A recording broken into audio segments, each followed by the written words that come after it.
Badajeando la Noticia, donde Pedro Luna y Carlos del Valle del Río hacen de la política su patio de juegos. Un podcast presentado por Sin Sesgo. Hola, ¿qué tal? Qué gusto saludarle en este Badajeando número 51. ¿Cómo estás? Estoy con mi amigo Pedro Luna. ¿Cómo estás, Pedro? Bien, ¿tú qué tal, Carlos? Pues, ¿qué te digo? En un día nubladón. Bueno. Nubladona veo también la política, pese a el desbordado entusiasmo que ha generado los primeros días de Claudia Sheinbaum como virtual presidenta electa. Yo no soy tan optimista. ¿Tú cómo has visto estos primeros días de Claudia Sheinbaum, Pedro? Yo creo que son señales mixtas, ¿no? Como que una cosa es lo que hace entre semana y más o menos trata de estabilizar y mandar señales a los mercados, a los inversionistas, se reúne con personajes de la iniciativa privada, va a reuniones, hizo la presentación de un gabinete que parecería... Una partecita del gabinete, ¿no? Sí, una pequeña parte que pareciera que es gente... no pareciera, es gente preparada, pero pareciera que es para dar una señal de moderación. Bueno, a ver, Pedro, si revisamos el gabinete que dio a conocer Andrés Manuel, presidente electo, decías, wow, qué gabinete, qué gente tan centrada, tan preparada. Y se fueron rápido. Les duró 4 meses, sí. ¿eh? O sea, entonces, en esta ocasión no sé qué tanto pueda hacer así, porque en específico dos nombramientos, el de Marcelo Ebrard, que ese sí yo no lo habría visto en el gabinete porque tenía una confrontación y tuvo un desgaste muy fuerte contra Claudia Sheinbaum durante el proceso interno y no se quieren, pero lo tuvo que llevar a economía. Yo no sé, ahí yo difiero de tu punto de vista, Pedro. Creo que Marcelo Ebrard hubiera preferido quedarse en el Senado. Sí, claro. Pero Claudia Sheinbaum, nada tonta, lo prefiere de su empleado. Porque tú serás muy secretario de Estado, pero eres un empleado. Y le rindes cuentas a un jefe y ese jefe se llama presidente. En este caso la presidente es Claudia Sheinbaum Pardo y eres un subordinado. Y tú hablas y dices cuando yo te permito hablar y decir. En el Senado tienes una autonomía que se le hubiera salido de trancas a la propia Claudia Sheinbaum. Probablemente, pero creo que entra mucho también en este mensaje que se está intentando dar por la inestabilidad que ha habido en los mercados y con la volatilidad del peso frente al dólar, el tener a Marcelo Ebrard junto con Juan Ramón de la Fuente, porque ellos van a ser los encargados. Pero a ver, Marcelo Ebrard, ¿qué tiene que ver con el mundo empresarial y económico en México? No tanto con el empresarial, pero con el tema de la relación con Estados Unidos. Pero por eso tienes a Juan Ramón de la Fuente, que es un hombre reconocido, un hombre sensato, un hombre que... la verdad es que si uno se pone a pensarlo, lo que le dieron a Marcelo Ebrard es una camisa de fuerza, no un nombramiento que le permita brillar. A ver, tú querías mandar un verdadero mensaje al empresariado mexicano, pues nombras a un empresario, nombras a alguien que esté metido en la producción del país. Este hombre, Marcelo Ebrard, además de vivir del erario público, y vivir muy bien. Muy bien. Y tener una fortuna amasada del erario público, ¿dónde está su vínculo con el sector productivo del país? No lo tiene, ¿eh? No lo tiene. Entonces, es un nombramiento político, creo yo, que va a amarrarle las manos. No creo que sea uno de esos nombramientos destinados a durar el sexenio. Yo creo que está pensando en muy corto plazo, ya que tome control. Que será él, sobre todo, más que Juan Ramón de la Fuente, creo que él va a estar justo para la renegociación del TEMEC, que viene próximamente. Esto ya es casi inmediato, se tiene que empezar el año que entra y entre 2025 y 2026. Flaco favor le hace al país mandando a alguien que en voz de los propios estadounidenses nunca habían visto a alguien que se doblara tan rápido y tanto como Marcelo Ebrard en la negociación del TEMEC pasado. Con Donald Trump. O sea, lo puso en sus memorias. Y que justamente va a enfrentarse a Donald Trump. Seguramente a Donald Trump. Pero bueno, aparte de esto, los otros perfiles que nombra, salvo Ernestina Godoy, que es así, es terrible. Es el brazo ejecutor Claro, de las venganzas claro, de ella, claro. así lo fue en la Ciudad de México. Al grado de burdamente inventarle una licencia de conducir Sí, a Rosario Robles para meterla 3 años a la cárcel. Y que no pasó nada con eso. Y buscar desesperadamente su ratificación al frente de la Fiscalía en la Ciudad de México, no lo logró. Y además con el riesgo que lo que se dice es que va a estar unos 2 años en la Consejería Jurídica en lo que se va a Gertz Manero, porque la quieren nombrar fiscal y tienen todo para nombrarla. Claro. De ahí los que me parecen interesantes, Julio Verdegué, que sí es un especialista en el tema de agricultura, sí es reconocido internacionalmente. Y el otro que es también de llamar la atención es el de Rosaura Ruiz, que que todo parecía que iba a la SEP, y que de hecho se iba a jalar a CONACYT, a la SEP. A ver, cuéntanos, ¿qué está pasando en esa parte de cultura, investigación, educación? De entrada está destruida. Sexenio se deshizo, no hubo... Si de por sí estábamos en un nivel muy bajo en cuanto al apoyo a ciencia, tecnología, innovación, con este sexenio fue brutal lo que se hizo. Esta Álvarez Bulla, la que está ahorita, es una destructora, tratando de deshacer el CONACYT. Pero pues pareciera que ahora sí hay un interés por tratar de construir algo, y el tema era que ya iba a ir a CEP y en la CEP iba a tener al CONACYT. Como ha habido presiones de parte del presidente por ratificar a algunos de sus integrantes de su gabinete, pues no le tocó el espacio en la SEP y se crea esta nueva secretaría, que creo que tiene pues una señal buena. Yo creo que es una señal buena porque se está atendiendo un sector que, como estamos platicando, ha estado muy abandonado, y no solo en este sexenio, es algo que viene ya desde hace tiempo, pero sí fue terrible lo que sucedió en el área de ciencia y tecnología. Y el otro que sabemos que es Rogelio Ramírez de la O, también ya sabemos que es para dar estabilidad. Sí. Y pues hasta ahorita, y el de salud, Kersanovich, que es también una persona muy reconocida en el ámbito de la salud, ha tenido cargos importantes. A ver, el actual secretario de Salud en México existió. Es muy reconocido y nunca abrió la boca, nunca sirvió absolutamente para nada. Y el que parecía secretario era el doctor Muerte. Era el doctor Muerte, que era su subsecretario. O sea, a lo que voy, Pedro, es una cosa es lo que se presenta, y otra cosa es para qué se presenta. En el caso de Marcelo Ebrard, yo creo que es para tapar sofocar una sublevación ahí. Y otra es que realmente puedan y quieran hacer cosas, ¿no? Y ahí es la otra parte que yo te decía, porque hay señales mixtas, y donde están las otras señales es en el poder del presidente. El poder del presidente sobre Claudia Sheinbaum es brutal.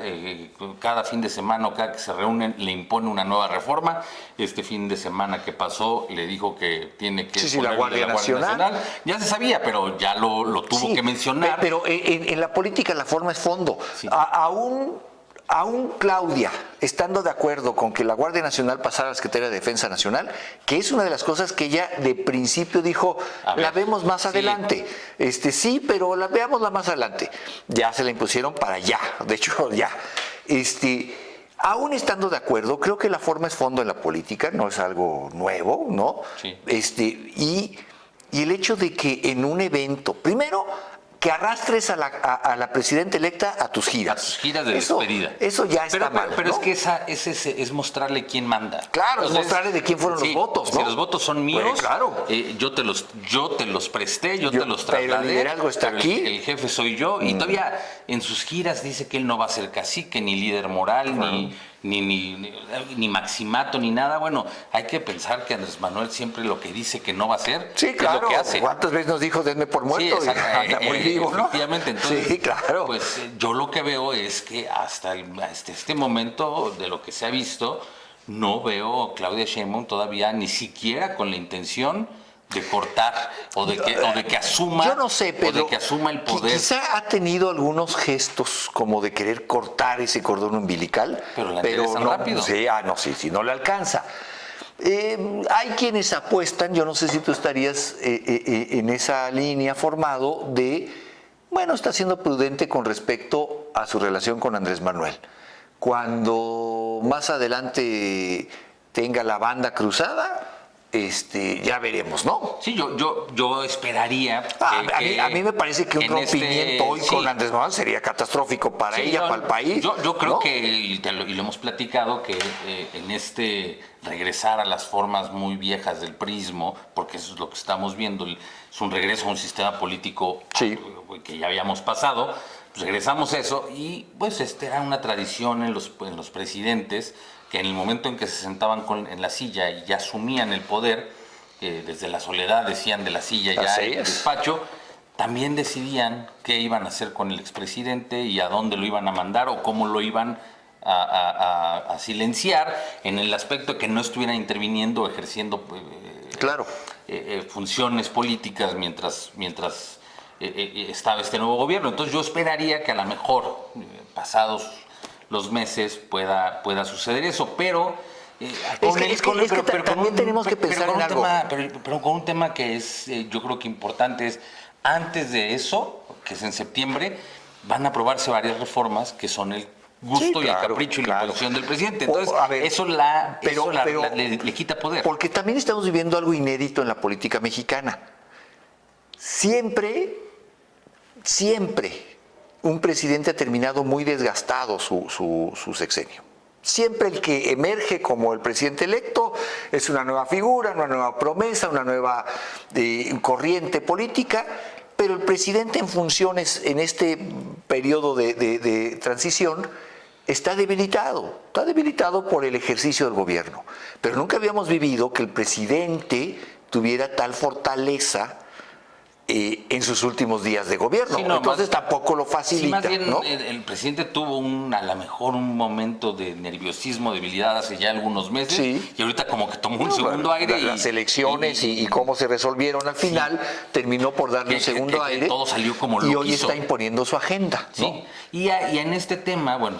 Y ahí, perdóname, Pedro, una última reflexión en este sentido, y ahí perdimos todos los mexicanos. Al tener los resultados electorales que se dieron el 2 de junio pasado, perdimos todos los mexicanos. Si la elección hubiera resultado más equilibrada entre oposición y gobiernos, aún concediendo que no estaban dadas las condiciones para que la oposición triunfara, el presidente hoy no estaría tan confiado en imponer su agenda. Pero hoy lo que hizo esa elección, y tenía razón al final el presidente, nos puede no gustar, también se trató de un referéndum sobre su actuación. Y él se siente totalmente respaldado incluso para tronarle los dedos a Claudia Sheinbaum y decirle, el fin de semana te vienes para acá. Y ahora es la Guardia Nacional, pero antes fue el Poder Judicial.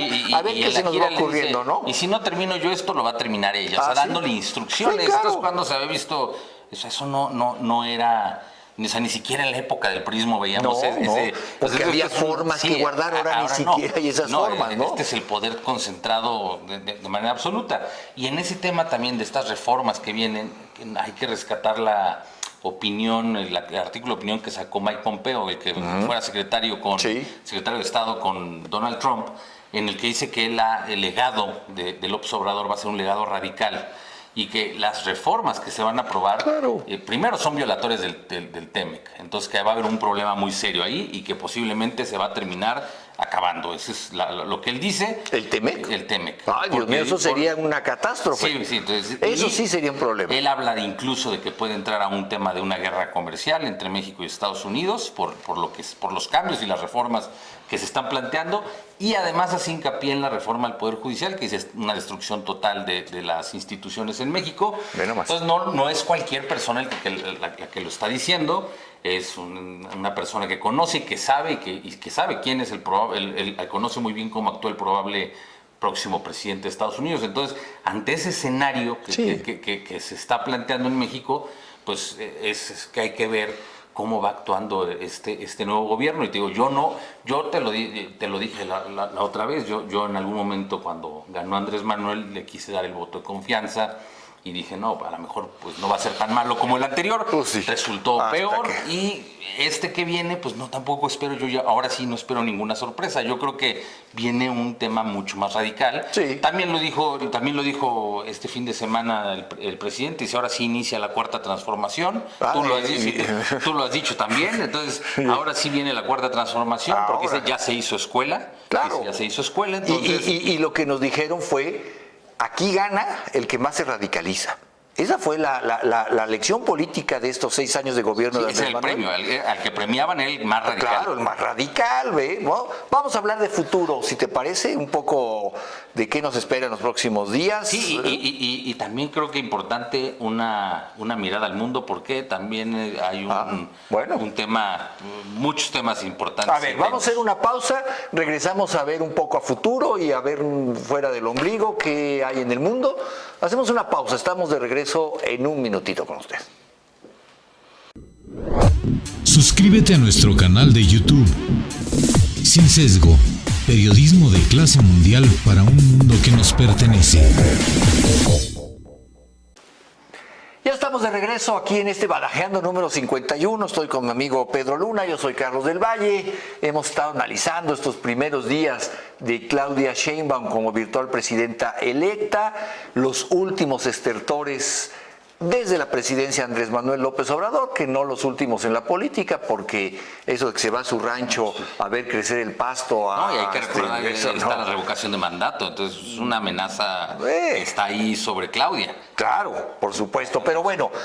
A ver, Pedro, vamos a terminar con la parte nacional porque como tú bien nos señalas, hay un contexto internacional en el cual tenemos que estar pendientes. México no está solo en el vecindario, tenemos vecinos y esos vecinos nos mueven el panorama y hay que siempre tener una visión global también de dónde estamos parados. Pero terminemos un poco de ver ¿qué podemos esperar de Claudia Sheinbaum, de sus decisiones, de la conformación de su equipo de trabajo para los próximos días?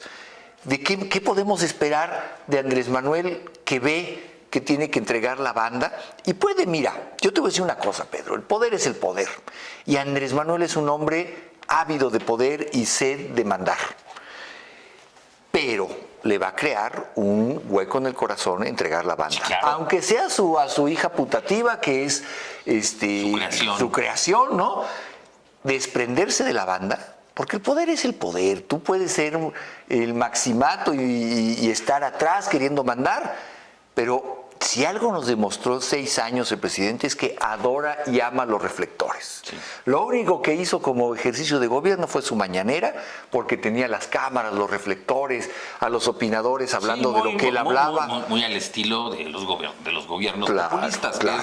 Que es centrar todo alrededor de lo que dice. Y ahora ya no tendrá mañaneras, ya no tendrá los reflectores, seguirá teniendo poder, no tengas ninguna. Claro que sí. Los expresidentes siguen teniendo poder. Sí, cuando Andrés Manuel dice, es que Salinas de Gortari sigue moviendo los hilos para ver quién le da a su hijo un contrato. Lo que sea. Es cierto, tienen poder y siguen levantando el teléfono y sigue eso pesando porque hay grupos que se insertan en las estructuras. Pero este hombre quiere el poder de verdad, quiere el poder de hablar a los medios e influir en el ánimo nacional. Y eso ya no va a ser. ¿Qué podemos esperar, Pedro, de los próximos días de Claudia Sheinbaum? ¿Por dónde ves que va a ir tomando decisiones? Pues bueno, yo me imagino que vamos a seguir todavía en esta dinámica de entre semana.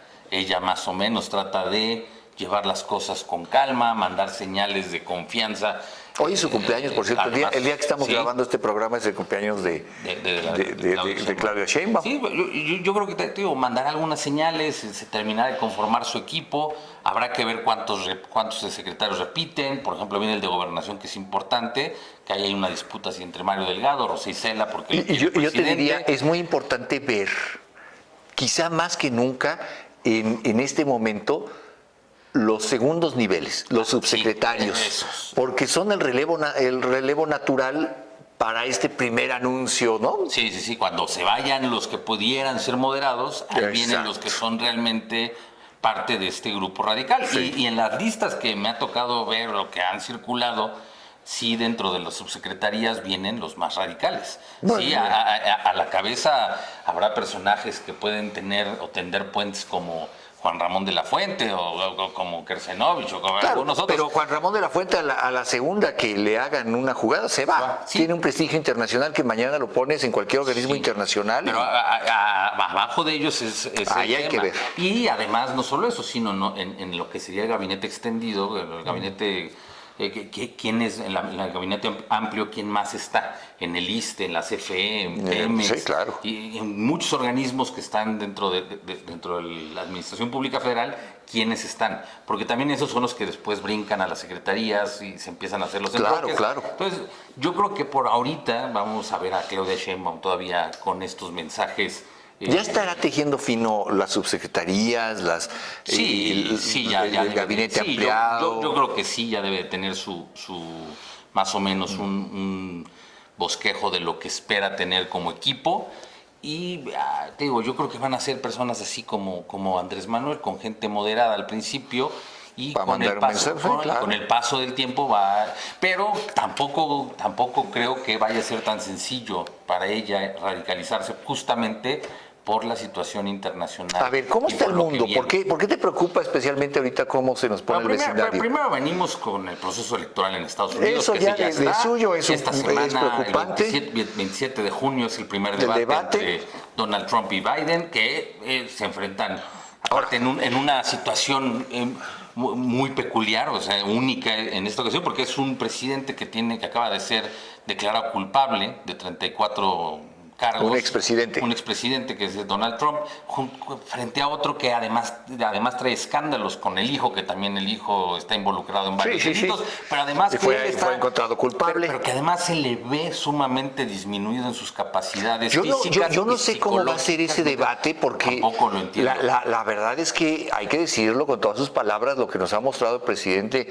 John Biden es que se le barre el cassette de repente, queda en blanco. No, incluso ¿qué va a pasar en un debate si se queda en blanco? Hay momentos en los que tiene el teleprompter y lee cuando dice pausa y cosas que yo la última escena que vimos fue en un evento para recaudar fondos en el que estuvo con Clinton, ¿no? Sí, con Clinton y con Barack Obama y se lo tuvo que llevar. Y Clinton se quedó frío, sin saber dónde estaba. Pasmado. Y se lo tuvo que llevar discretamente Clinton, diciendo, véngase, presidente, esto se acabó, como si estuvieran platicando, pero se lo estaba llevando. Entonces, ante eso... Pero a ver, Pedro, vamos, pues siendo realistas. Todo indica... Claro, que en esto de la democracia también todo indicaba que la pasada iba a ser una elección muy pareja y resultó todo lo contrario. Pero si nos atenemos a lo que hoy nos mandan las señales de la política norteamericana, todo indicaría que Donald Trump va a regresar a la presidencia. Sí, todo está puesto de esta manera, tiene un apoyo muy amplio, incluso ahora sí ya se adueñó del Partido Republicano. Si en algún momento hubo quienes le disputaran o quisieran que no tuviera el control, ya lo tiene. Yo he visto varios estudios en los que ha crecido incluso en preferencia en los sectores latinos, en los sectores de afroamericanos que tradicionalmente son demócratas, va ganando por muchísimo. Entonces esto se empieza a configurar a que regresa Donald Trump y además digo, con un presidente que está sumamente disminuido en sus capacidades. Y eso también hay que ver que no solo porque sea Donald Trump, sino el mismo electorado de Estados Unidos, yo lo he visto y lo veo que se está cargando hacia la derecha, está yéndose mucho a los temas de no quieren migrantes. Sí, están muy radicalizados. Están con temas incluso religiosos, o sea, muchas cosas que llevan que incluso para México el tema de la migración, sea el demócrata o sea el republicano, va a ser un tema muy duro. Pero el gobierno de Biden ha mandado también señales en el otro sentido. Por ejemplo, esta iniciativa de darle la nacionalidad y regularizar a las parejas. Sí, pero ya ahora sí que es en el intento de campaña, digamos, ya aparte de la campaña. Es decir, ¿a qué aplica? Haya sido como haya sido, hay miles de latinos que se van a beneficiar. Y la respuesta de Donald Trump es que él dice que cualquier persona que se gradúe de una universidad allá tiene que darle inmediatamente el green card, porque dice que si no es fuga de cerebros y que el talento se está yendo a la India, se está yendo a China. Y ante ese escenario de una elección que va a ser muy álgida, que va a ser muy ruda en Estados Unidos, porque incluso los anuncios no es como aquí en México de no, ese anuncio bájenmelo porque es muy personal. Ahí sí se pegan con todo. Entonces, en ese escenario y en esa elección que va a ser muy ríspida, Además hay que ver lo que está sucediendo en otras partes del mundo porque se empieza a configurar, o yo empiezo en lo personal a ver todo lo que está sucediendo, pues un escenario previo a un conflicto mayor en general. Y entonces con nosotros, con la vecindad, con Estados Unidos y además con una relación ahí que no sabemos cómo... Es mal momento para estar distanciados de nuestro vecino del norte. Sí. Siempre es un mal momento, sí, creo yo, postura... pero hoy es especialmente porque viene un conflicto a nivel global y cada vez está más claro. Está muy claro. Y bueno, a ver, hay que recordar lo que nos costó el titubeo de Vicente Fox cuando se cayeron las Torres Gemelas. Él... Que justo el día de la votación se fue a que lo operaran del espalda. Exacto. Casualmente. ¿No? Entonces una cosa que dices, caray. Y aquí se empieza a configurar ciertos escenarios, yo veo en Europa, en Medio Oriente, en Asia con China y Taiwán, y pues ya se empiezan a formar bloques muy claros que llaman la atención y que a mí me pueden... hacer pensar que se está configurando un escenario muy similar a lo que hemos vivido antes de grandes conflictos claro. a nivel global. Y lo que sí hemos podido ver, Pedro, hay un enorme interés por incrementar su presencia económica, empresarial, pero política también de China y Rusia en México. Sí, cada vez es mayor, muy activos. Y esa es una cosa que no está bien vista en Estados Unidos. Entonces, es momento de definiciones. Claro, pero también hay que decirlo, tampoco hemos tenido a los mejores vecinos allá arriba. No. También cuando pueden nos menosprecian, cuando pueden nos vilipendian, ¿no? Y ahora sí queremos que seamos amigos.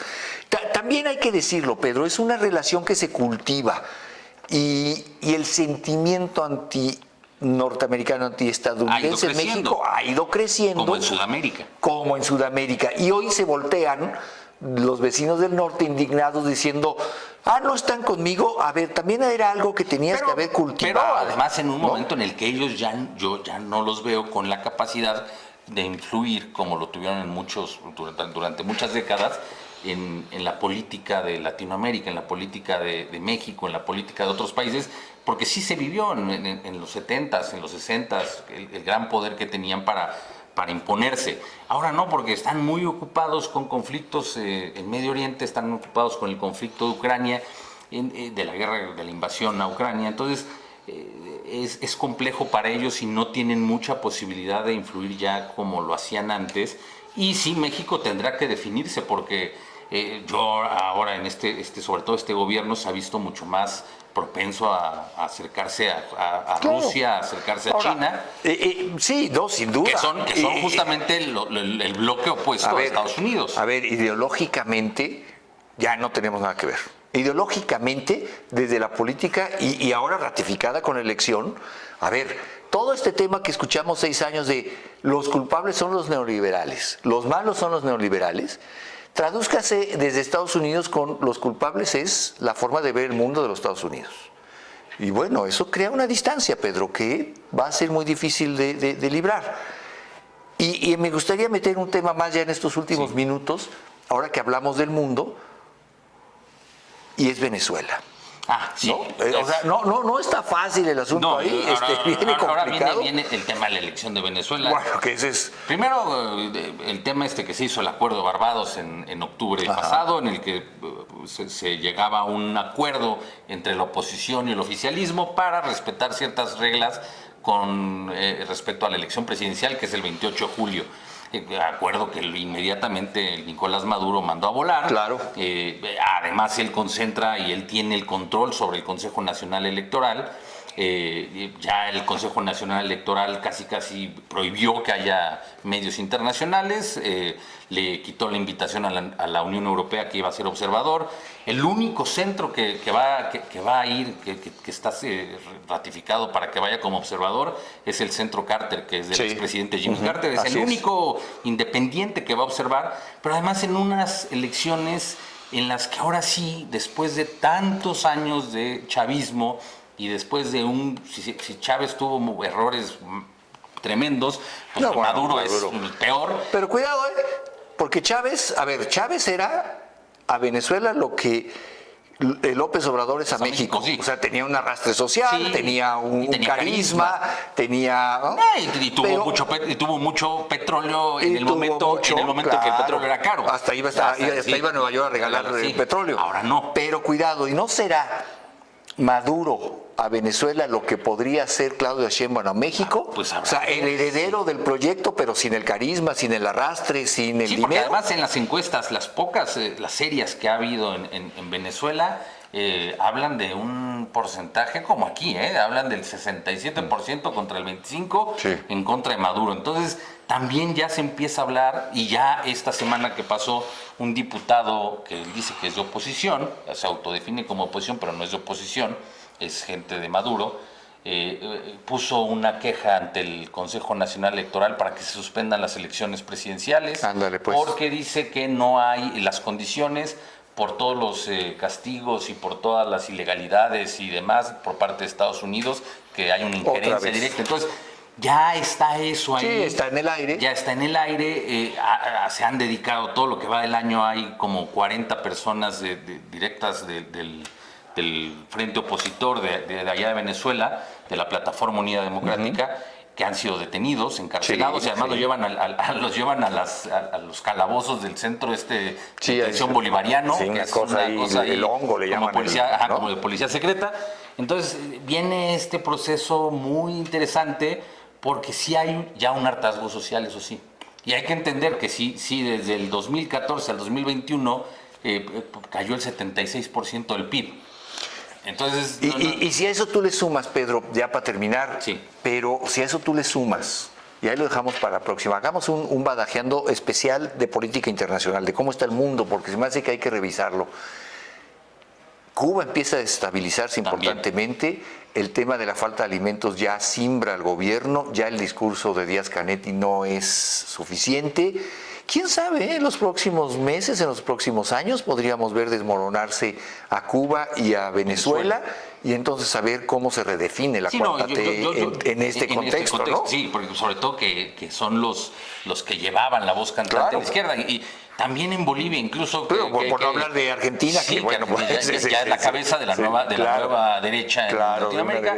Pero yo creo que lo de Venezuela no va a ser en mucho tiempo. Esto yo creo que esto va a detonar en el proceso electoral que viene en julio, y después de esto, los meses posteriores, yo por lo que se ve y por lo que se comunica, es que la gente ya está harta. Entonces, pues no hay comida, simplemente. Entonces, esos son los resultados. Ahí termina todo el proyecto del gobierno. Esos son los resultados de este socialismo trasnochado Bueno, querido Pedro, se nos acaba este badajeando, pero tenemos muchos más por delante. Así que yo le agradezco mucho estar con nosotros.